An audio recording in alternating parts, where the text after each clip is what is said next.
Estamos na era dos mortos-vivos, mas agora eles não estão mais nos filmes.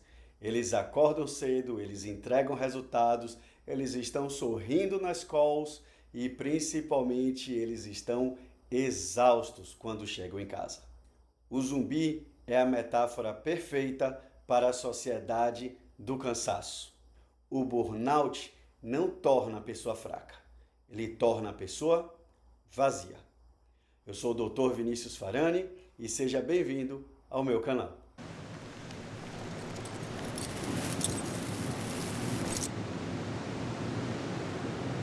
Olá, eu sou o Dr. Vinícius Farani, psicólogo clínico com 20 anos de experiência, doutor em família e venho fazendo um trabalho com empresas sobre alta performance com gestão emocional visando a longevidade. E este tema tem tudo a ver com o assunto de hoje, que é o zumbi e o burnout. E por que os zumbis estão preenchendo a nossa sociedade?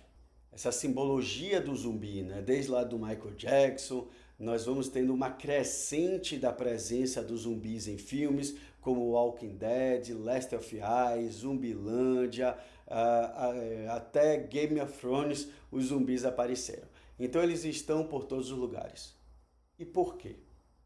Porque o zumbi, ele é o símbolo, ele é a metáfora de uma sociedade vazia. Qual é a função do zumbi? O zumbi é aquele sujeito que ele levanta para comer, para trabalhar e depois ele volta à sua vida inanimada. É uma vida que não tem muito sentido. Ele basicamente acorda vazio para cumprir uma tarefa e depois chega exausto até o momento que ele fica ali meio inerte ou dormindo de novo ou então perambulando pela vida sem saber muito bem o que fazer. E esta imagem é uma imagem muito similar do que a gente conta quando a gente trabalha com pessoas com burnout. E foi o que me fez ir para as empresas, como eu estava falando no início. Porque a pandemia, ela piorou o que já não estava bom. Com a pandemia, as pessoas começaram a falar cada vez mais da saúde mental. Mas no relatório da Organização Mundial da Saúde de 2019, nós já éramos o século da depressão e da ansiedade. E se a gente for pensar um pouco mais atrás, isso não é novo. Se a gente observar o livro Direito à Preguiça, de como as pessoas se sentiam culpadas sobre como elas estavam trabalhando, nós vamos entender que esse livro é de 1883. Então há uma crescente ao longo das décadas na nossa sociedade de uma produção do cansaço, de uma produção de uma vida vazia, do qual o descanso passa a ser visto como um problema. E é uma das principais marcas do burnout. Então, quem é a pessoa com burnout? É uma pessoa exausta, é uma pessoa que ela muitas vezes está produzindo, muitas vezes ela ainda está entregando resultado. Afinal de contas, o zumbi está ali minimamente funcionando e muitas vezes a pessoa não se dá conta que ela está com burnout justamente por conta disso. Mas é uma pessoa que ela tem algo dentro dela que não está funcionando muito bem. E tem um outro elemento interessante. Se a gente observar ao longo das décadas a produção do zumbi, a gente vai observar que o zumbi ele está cada vez mais rápido. O zumbi hoje em dia ele corre, o zumbi hoje em dia ele sobe, ele escala, ele faz um bocado de coisa.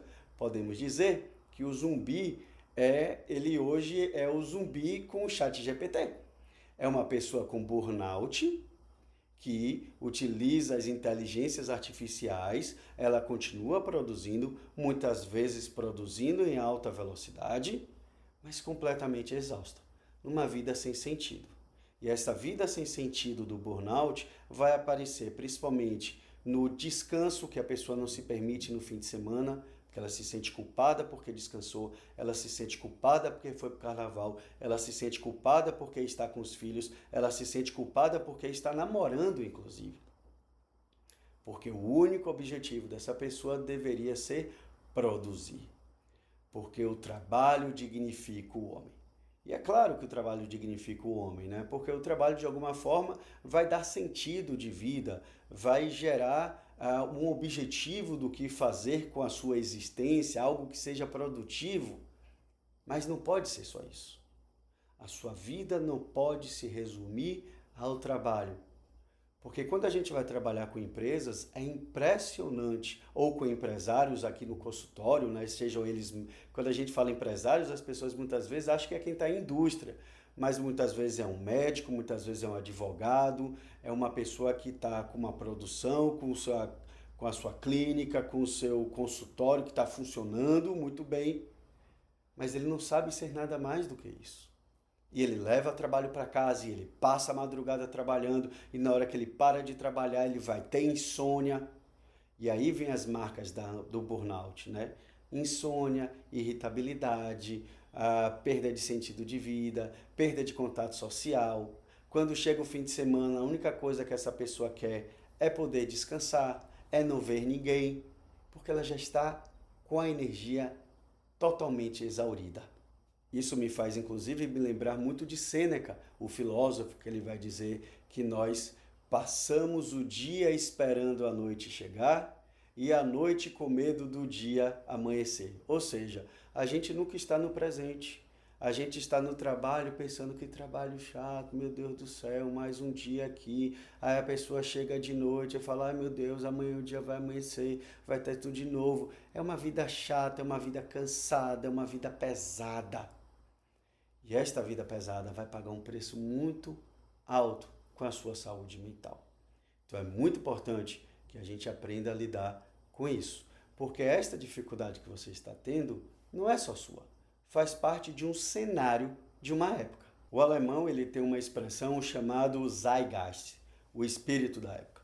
O zumbi representa esse espírito da época, esse espírito que vai sendo passado, que as pessoas entendem, que as pessoas vivenciam coletivamente. Então essa dor que você está sentindo, ela não é só sua, porque faz parte de um espírito da época. Porque não é só uma ou duas pessoas, são muitos trabalhadores, são muitas pessoas que vão partilhando aquele momento que as pessoas se reúnem para conversar e está todo mundo resmungando das suas insatisfações, todo mundo falando quem é que está trabalhando mais, quem é que está dormindo menos, qual é o remédio que você está tomando, remédio para acordar, remédio para viver o dia, café para poder ter energia e depois remédio para dormir de novo. E é uma vida que ela é uma vida completamente adoecida. Uma outra coisa importante que a gente precisa entender sobre o burnout é o fato de que ele sempre vai ter uma imagem muito sombria do mundo. Não é à toa que o cenário do zumbi é sempre ou um cenário que vai ficando cada vez pior, ou é um cenário já muito destruído. Por quê? É a forma que o sujeito está enxergando o mundo. A pessoa com burnout, que é uma pessoa que está com ansiedade, que está com depressão, que está exausto, é a pessoa que está sempre resmungando, dizendo que a política está ruim, que a economia está ruim, que as relações estão ruins, que hoje as coisas não são como eram antigamente. É claro que eu não estou dizendo para você fazer o jogo da Poliana, o jogo do contente, o jogo de acreditar que está tudo bem. Não, não é ser ingênuo, não é isso que estamos falando. Mas é também não trazer um mundo tão pesaroso. Porque o mundo não é uma realidade per si. Se você sentar numa mesa, você vai descobrir que muitas pessoas vão ter pontos de vista diferentes sobre o mesmo fenômeno que é o mundo social. Cada pessoa enxerga o mundo a seu modo. Portanto, é importante que a gente aprenda a questionar qual é o modo que eu estou enxergando o mundo. Porque é assim que eu vou começar a sair do burnout. E a saída para o burnout é o trabalho com a autoestima. Agora é muito legal porque muita gente diz, trabalho só autoestima. E como é? E aqui você também aprende muita coisa. Então o trabalho da autoestima envolve uma série de ações. A gente não combate um zumbi, olha só, o zumbi está vindo me atacar. Não, a gente precisa se armar. Então, a gente precisa se armar contra o burnout, contra a ansiedade, contra a depressão. A gente precisa ir no psiquiatra, a gente precisa fazer terapia e precisamos ter ações positivas. Ações como aprender a dizer não ao trabalho, estabelecer limites. O mundo social hoje é um mundo do qual, com o celular, você pode trabalhar em qualquer lugar, mas o tempo todo você está conectado. Então, de vez em quando, você pode tentar fazer um detox virtual, deixa ali o celular afastado, tenta não pegar o celular logo de manhã ou ao dormir. Então você tem uma série de ações de limite que não será dado pelo mundo. Porque o mundo, a gente já está percebendo que está meio caótico. Essas ações têm que ser suas.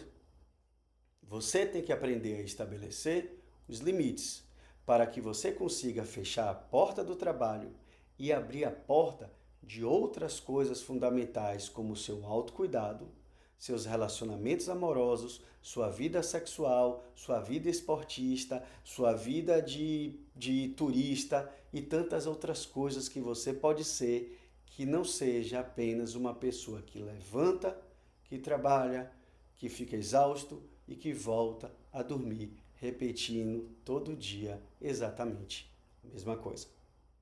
Então, espero que você tenha gostado. Se você acha que tem alguém precisando ouvir essas informações, encaminha este vídeo. Estou aqui para tentar construir uma grande rede de solidariedade, entregando muito conteúdo gratuito para que vocês tenham a possibilidade de refletir e ter ações novas sobre a vida.